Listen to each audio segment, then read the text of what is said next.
Gloria a Jesús. Aleluya. Gloria a Jesús. Muy buenas noches. Dios les bendiga. Estamos estudiando los días jueves la serie de mensajes que la titulé No pierdas tu sal. Voltee y dígale a alguien: no pierdas tu sal. Aleluya. Y estamos basados en la epístola del apóstol Santiago. Y estamos estudiando la primera frase de la epístola, Santiago capítulo 1, versículo 1. Hace 8 días hablamos de que nosotros somos la posesión de Dios y de que nosotros somos siervos del Señor Jesucristo. Diga conmigo, diga: yo soy la posesión de Dios y siervo de Jesucristo. La lección anterior aprendimos que no podemos perder nuestra sal, que es nuestra identidad como cristianos.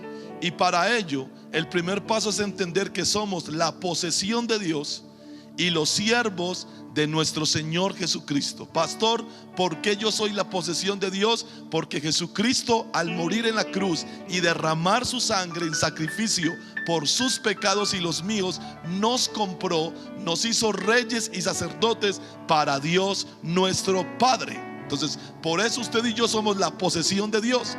Pero hoy no, hace 8 días le enseñé que aparte de ser la posesión de Dios, nosotros somos los siervos. La palabra siervo en griego es doulos. Un doulos era una persona que se hacía sierva, se hacía esclavo por amor a su amo. Nosotros somos siervos de Jesucristo porque lo amamos. ¿Cuántos aquí aman a Jesús? Somos sus doulos, sus esclavos.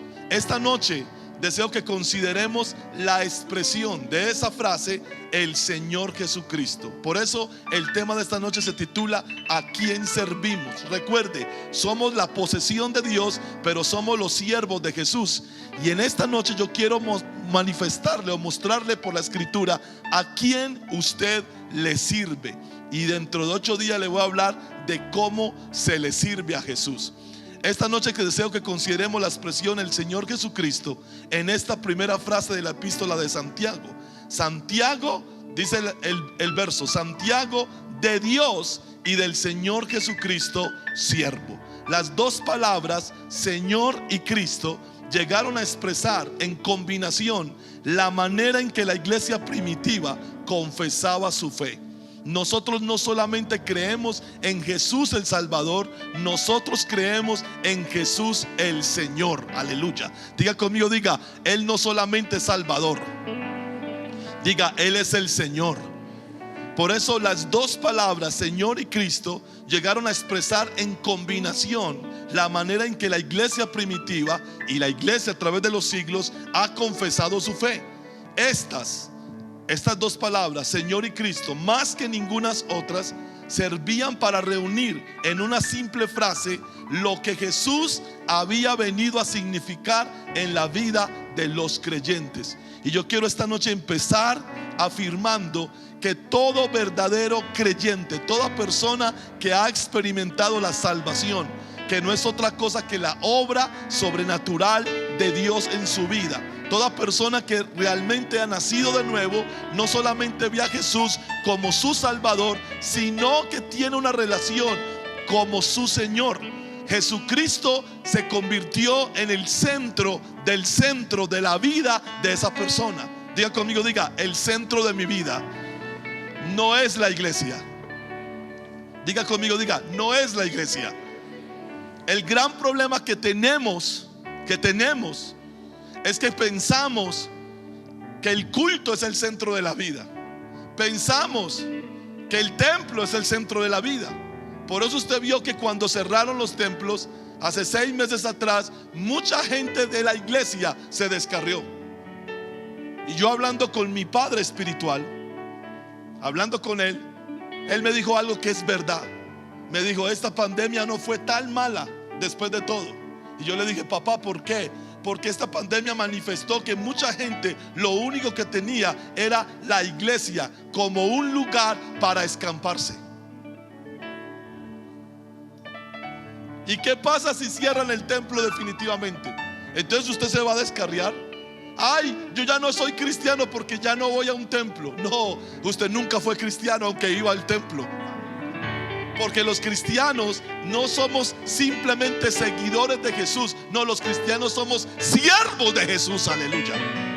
Y yo sé que esa palabra siervo de Jesús o siervo de Dios se ha convertido en una frase de cajón para encajonar al pastor. No, el pastor es el siervo de Dios. No. Todos somos siervos de Dios y del Señor Jesucristo. ¿Cuántos siervos hay aquí? Poquitos, aleluya. Alguien dijo, si eso es ser siervo. No, todavía no he empezado a desglosarle lo que significa ser siervo. Apenas vamos arrancando en la epístola. Esa fue la manera en que el apóstol Pedro expresó su fe el día de Pentecostés. A este Jesús, dijo Pedro, a quien ustedes crucificaron, le dijo a los judíos, Dios le ha hecho Señor y Cristo. Y es muy importante entender quién es Jesús en nuestras vidas, porque de Él viene nuestra identidad. ¿Quién fue el que dijo que usted y yo éramos sal de la tierra? Fue Jesús. Entonces, si yo no conozco al que me llamó a mí a ser sal, yo dejé de ser polvo de la tierra y me convertí en sal de la tierra. ¿No entendieron ustedes? Se los explico. Pero ustedes no quieren nada, ¿o qué? ¿Ustedes están aquí o no están aquí? Mírenme, deje de estar mirando para el lado quién vino y quién no vino. Dele gracias a Dios de que usted vino. Escúchenme. ¿En qué se convirtió Adán el día que pecó? ¿En qué se convirtió Adán el día que pecó?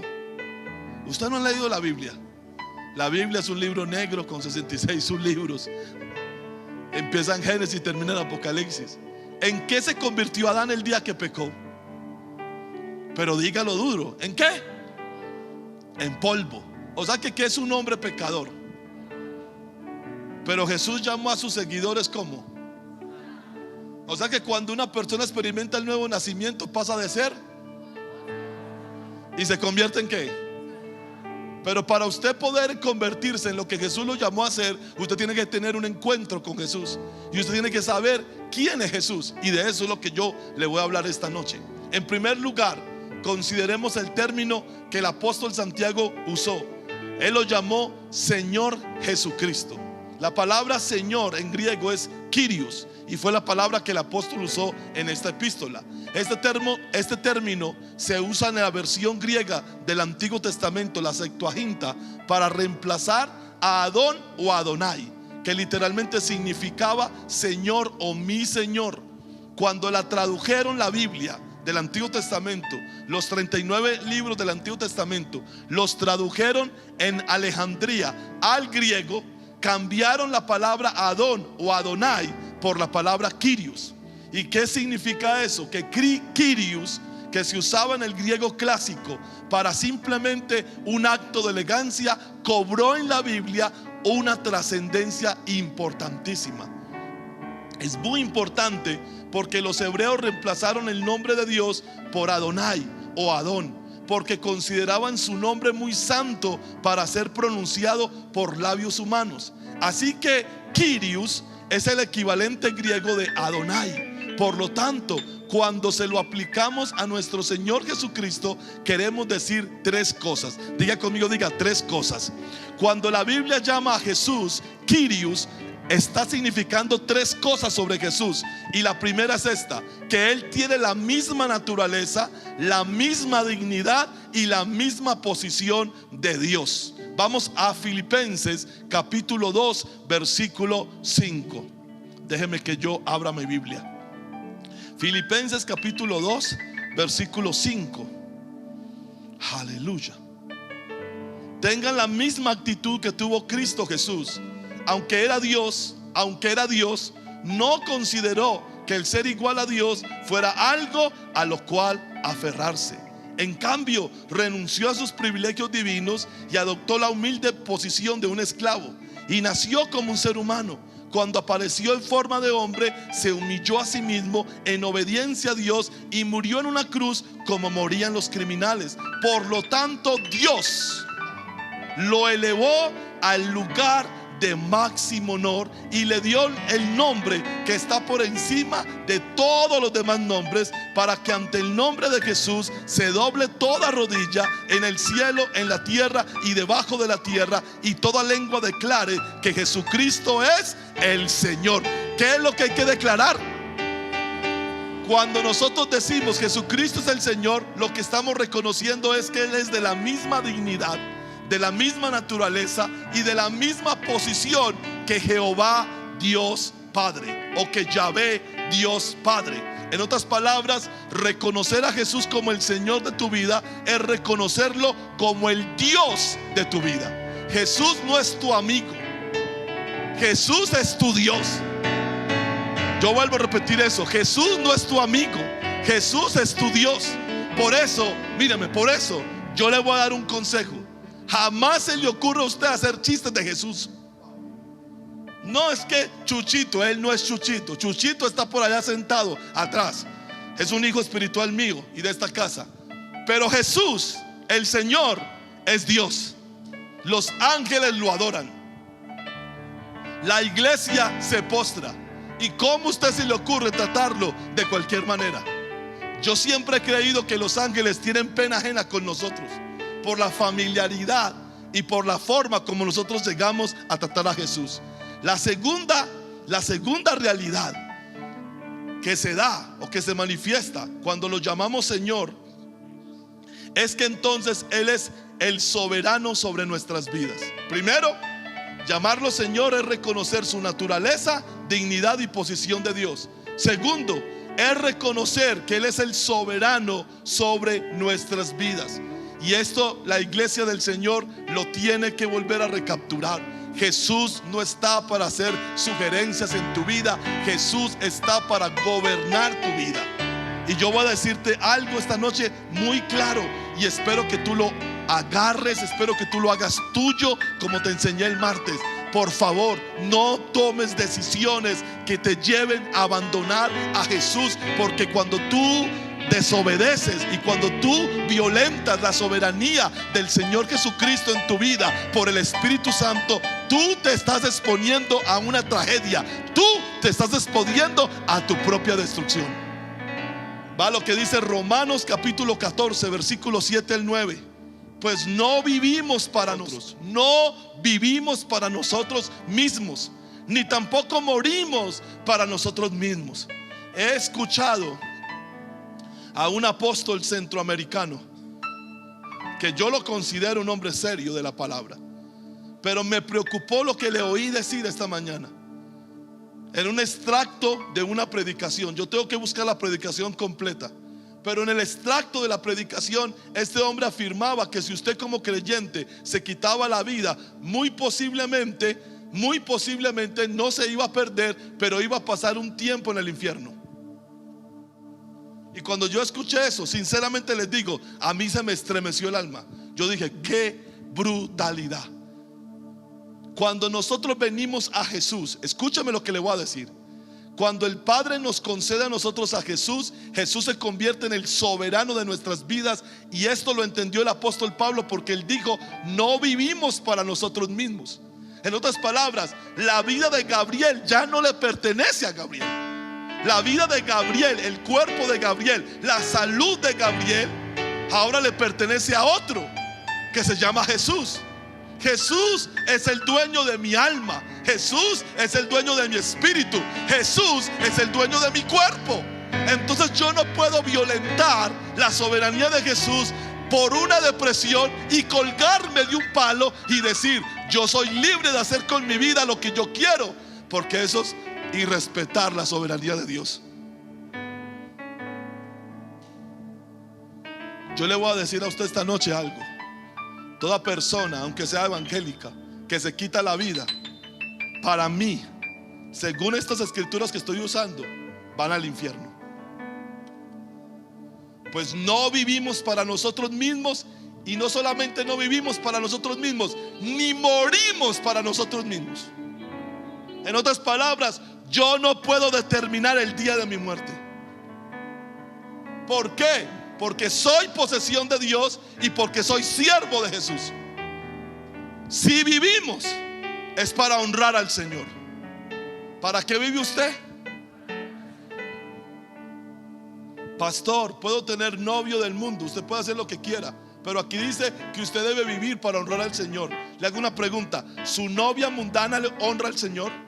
¿Su novio mundano honra al Señor? Y yo no estoy hablando con la gente que no es cristiana. Si usted está aquí por primera vez, esto no aplica para usted. Yo estoy hablando con gente que nació del agua y del Espíritu, y que se consiguen a una persona que no es cristiana, que porque se sienten solos. ¿Sabe por qué usted se siente solo? Porque usted vive mucho para usted.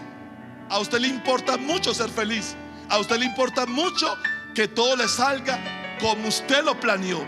Y yo no vivo para que mis planes se realicen. Yo vivo para que los planes de Dios se realicen en mí. Recuerde que estamos hablando de no pierdas tu sal. Tú pierdes tu sal cuando tú desobedeces flagrantemente la palabra del Señor. Una pregunta. ¿De cuántas relaciones Dios te ha tenido que sacar porque tú te metiste en desobediencia? Y la que ahora tienes tampoco es parte de la voluntad de Dios para tu vida. Pero tú te sientes solo porque tú no vives para Jesús. Pues si vivimos, para el Señor vivimos, y si morimos, para el Señor morimos. Lo estoy diciendo en la Reina Valera. Si vivimos es para honrar al Señor, y si morimos es para honrar al Señor. El pastor no quiere que yo consiga novio. No. No es el pastor, es el Señor. ¿Cómo se llama esta iglesia? No parece. Parece como una iglesia del parque. No es el pastor. Míreme. Cuando usted salga por esa puerta, acuérdese que el Señor de su vida se llama Jesús, no Gabriel. Ay, qué pena, allá viene el pastor, me pilló bebiendo. ¿Y qué? A usted el que lo pilló bebiendo fue el que lo compró en la cruz. Si vivimos es para honrar al Señor, y si morimos es para honrar al Señor. Entonces, tanto si vivimos como si morimos, pertenecemos a Maranata, no, a Gabriel, no, a Jesús que murió y resucitó por usted. Pertenecemos al Señor. Cristo murió, escuche, Cristo murió y resucitó con este propósito: ser Señor, ser Kyrios de los vivos y de los muertos. O sea que si yo digo que yo soy sal, si yo digo que yo soy cristiano, yo lo que estoy diciendo es: Cristo es mi Dios, y Cristo tiene potestad de gobernar mi vida, de gobernar mi cuerpo, y yo ya perdí esa potestad. Y voy a la tercera sección. Y por lo tanto estamos rendidos a su orden. Diga conmigo, yo estoy rendido a la orden de Jesús. Por eso cuando la gente viene y me pide un consejo, yo les digo: ¿ya oraste? ¿Qué te dijo el Espíritu Santo? ¿Ya le preguntaste a Él? ¿Qué te dijo Dios? ¿Hacia dónde te está dirigiendo el Espíritu de Dios? A lo que dice 2 Corintios 5, 14 y 15. Sea de una forma u otra, el amor de Cristo nos controla, ya que creemos que Cristo murió por todos. ¿Cuántos de ustedes creen que Jesús murió por sus pecados? ¿Usted cree que Jesús murió por usted? Entonces esto se aplica a usted. Ya que creemos que Cristo murió por todos, también creemos que todos hemos muerto a nuestra vida antigua. ¿A qué morí yo? A seguir viviendo mi vida antigua. ¿Cuál es mi vida antigua? Mi vida antigua es vivir bajo el criterio: yo hago lo que me da la gana, o lo que me da la gana. Yo hago lo que yo quiero, yo voy donde quiero y hago con mi vida lo que quiero. Si usted vive así, entonces usted no es cristiano. Entonces no se ponga a decir por toda parte en Yarumal que usted es cristiano, que usted viene a esta iglesia y que usted es muy santo cuando le conviene. Pero cuando se quiere descarriar, entonces usted se descarría, porque entonces usted es el que confunde a la gente. Pero oíste, aquella no va pues a Maranata. Sí va, pero no es.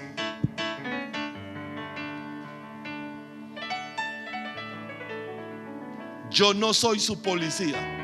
Su policía ya está dentro de usted, se llama Espíritu Santo. Y le voy a decir algo que se lo dije el martes y se lo repito esta noche.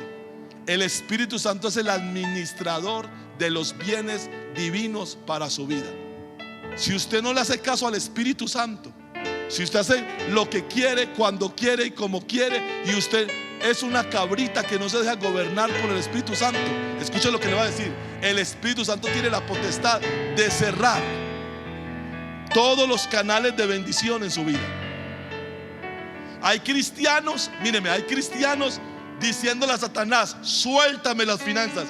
Y si Satanás les pudiera hablar, Satanás les diría: yo no te las tengo, el que te las tiene amarradas es el Espíritu Santo. ¿Por qué? Porque tú eres un desordenado o desordenada. Sea de una forma u otra, el amor de Cristo nos controla. Porque ya que creemos que Cristo murió por todos, también creemos que todos hemos muerto a nuestra vida antigua. Versículo 15: Él murió por todos para que los que reciben la nueva vida de Cristo. ¿Cuántos aquí tienen la nueva vida de Cristo? Ya no vivan más. Ya no vivan más. Ya no vivan más. ¿Para quién? Para sí mismos. Cuando yo me encuentro en las redes sociales con muchas personas que han pasado por esta iglesia, yo me doy cuenta que esa gente nunca nació de nuevo. Asistieron, fueron un terreno o de pedregales o un terreno de espinos. Junto al camino no, porque esos nunca vienen. Pero nunca fueron buena tierra. ¿Por qué? Porque esas redes sociales, en esas redes sociales no se diferencian de una persona no creyente con ellos.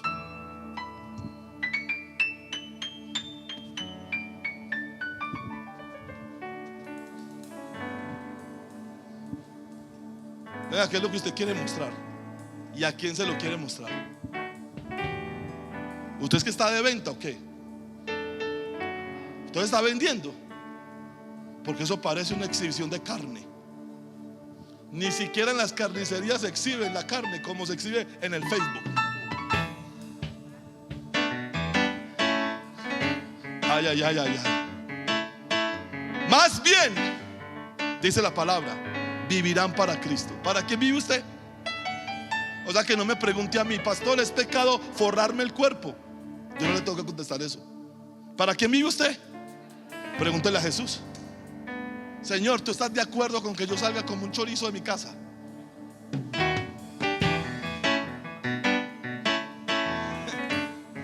Perdóneme que yo estoy siendo tan... Y por favor no salga enojado, porque si usted se enoja con esto, entonces usted no está viendo para ningún Cristo. Yo tengo una esposa joven y muy bonita. Si a usted no le parece, es porque usted no es el esposo de ella, soy yo. Pero mi esposa, desde que se convirtió a Cristo, o desde que Dios la salvó, siempre ha tenido un sentido de reverencia. No por mí, ni siquiera por la iglesia, por Dios. Usted puede ser una mujer, usted puede ser un hombre que se vista elegante, que se vista decente. Vístase para el Señor. Y si usted quiere mostrar sus atributos, muéstreselos en la casa, en una buena velada, 2 velas, musiquita suave, a su esposo o a su esposa. Pero usted no tiene por qué mostrarle el templo del Espíritu Santo a nadie más.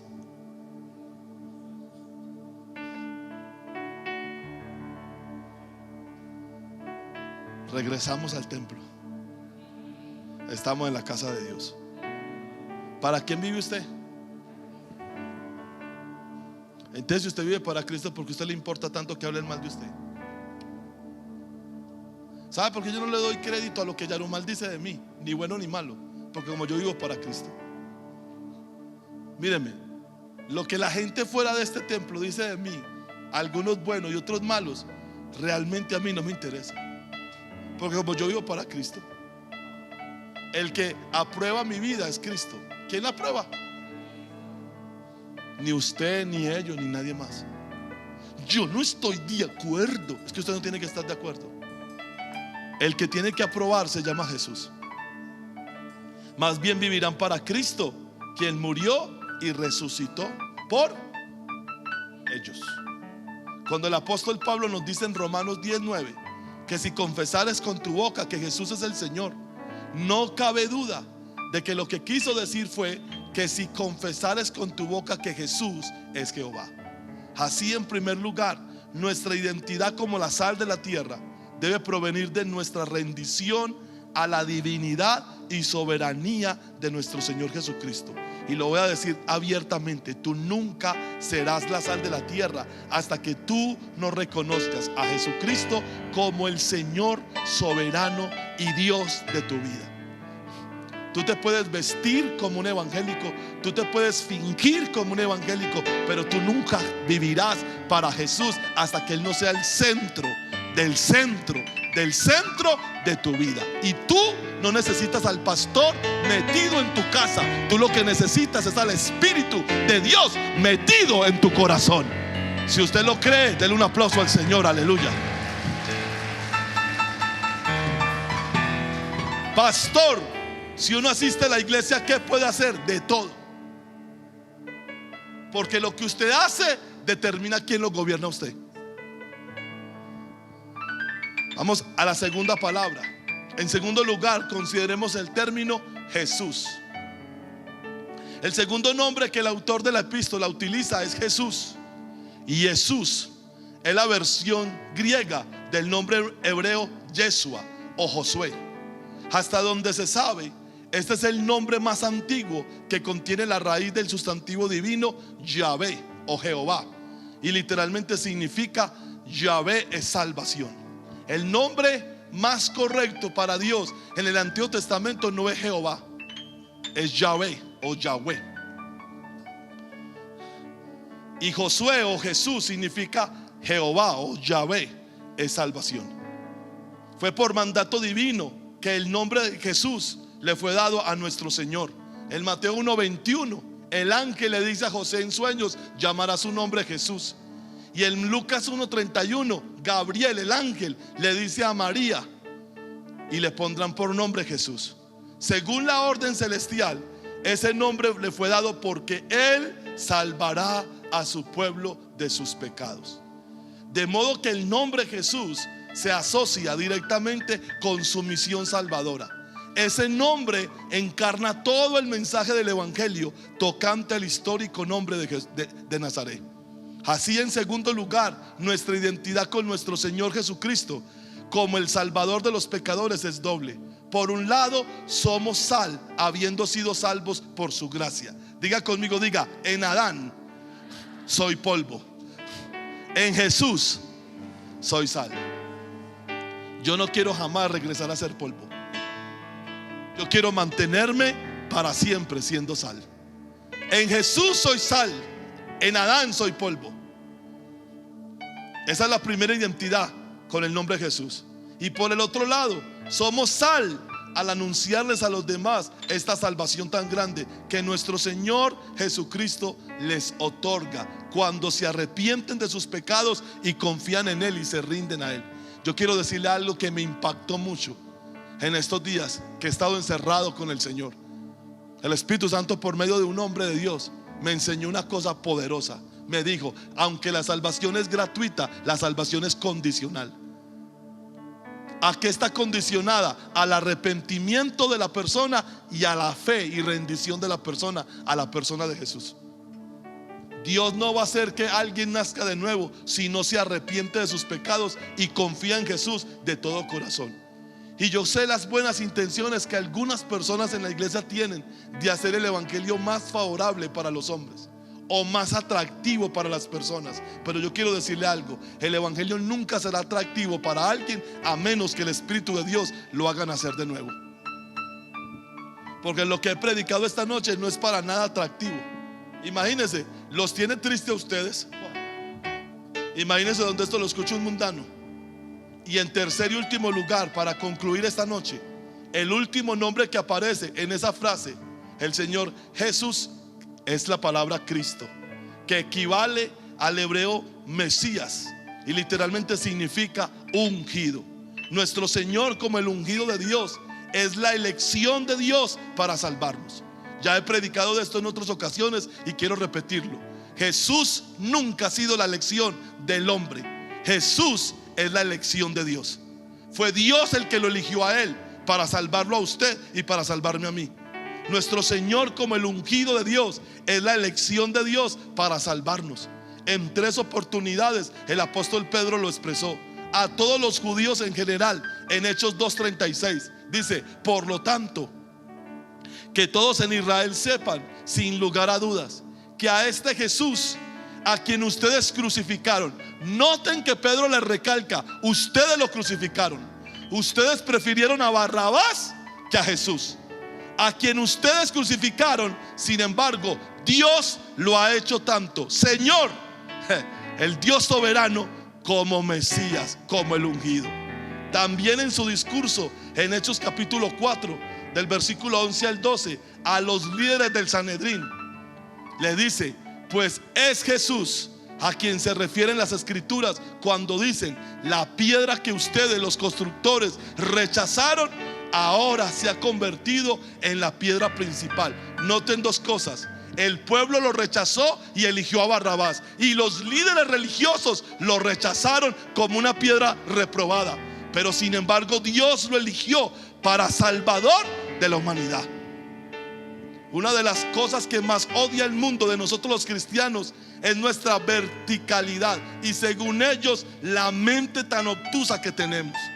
Pero ¿por qué solamente Jesús? ¿Por qué no le dan cabida a Mahoma? ¿Por qué no le dan cabida al gordito de Buda? ¿Por qué no le dan cabida a otras religiones? Porque solamente Dios eligió a Jesús como Salvador del hombre. Hechos 4:12: en ningún otro hay salvación. ¿En ningún otro hay qué? ¿Usted quiere ir al cielo? Necesita a Jesús. Note que no le estoy diciendo que necesita Maranata. Note que no le estoy diciendo que necesita a Gabriel. No, usted necesita a Jesús. En ningún otro hay salvación. ¿Y por qué? Dios no ha dado ningún otro nombre bajo el cielo mediante el cual podamos ser salvos. Con todo respeto y amor a los creyentes católicos romanos que tienen su fe puesta en la Virgen María, usted va para el infierno. Porque la elección de Dios para salvar a una persona pecadora se llama Jesús. Yo no dudo que María haya sido una mujer virtuosa. Yo no dudo que María haya sido santa. Y por cierto, María no se parece en nada a las que hoy dicen que son sus siervas. María nunca hubiera usado lo que usan este montón de mujeres filisteas de por aquí. A mí me da risa. Mírame, a mí me da risa cómo se les ocurre a los católicos festejar el día de la Virgen del Carmen con trago, con pólvora y con parranda. Eso es lo más ridículo y obtuso que se puede esperar.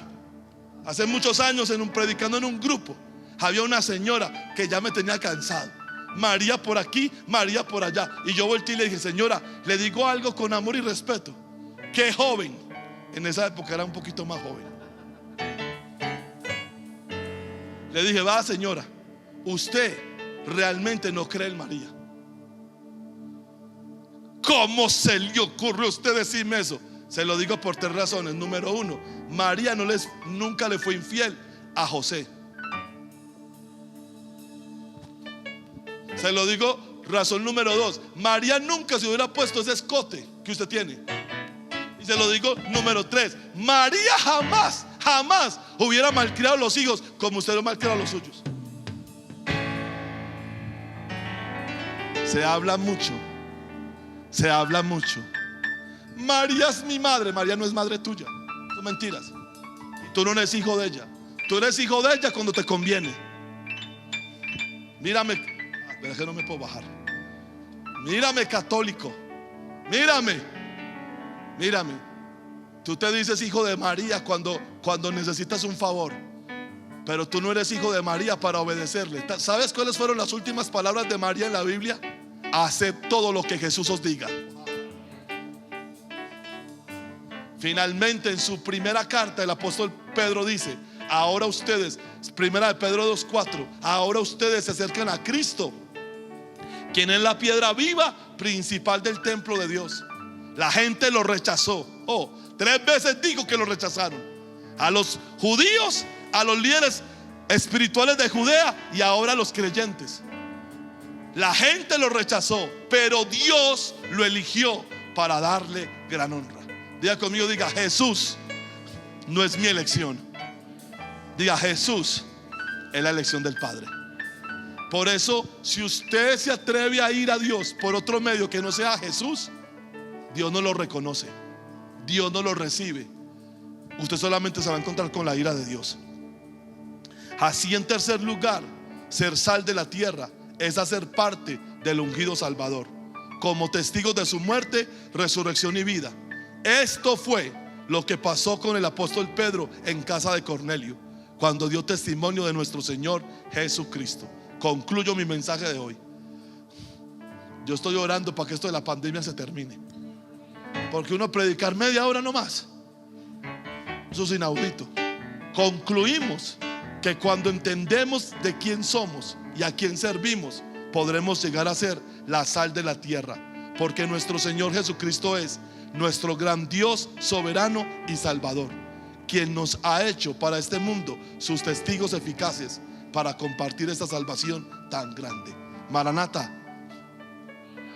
No, ustedes están pero raros. Maranata. Escúchenme, nosotros tenemos una gran responsabilidad, pero no es con Yarumal. Míreme. Nosotros tenemos una gran responsabilidad, pero no es con Yarumal, no es con nuestras familias, es con el Señor. Cuando Jesús dijo: vosotros sois la sal de la tierra, nos identificó como suyos.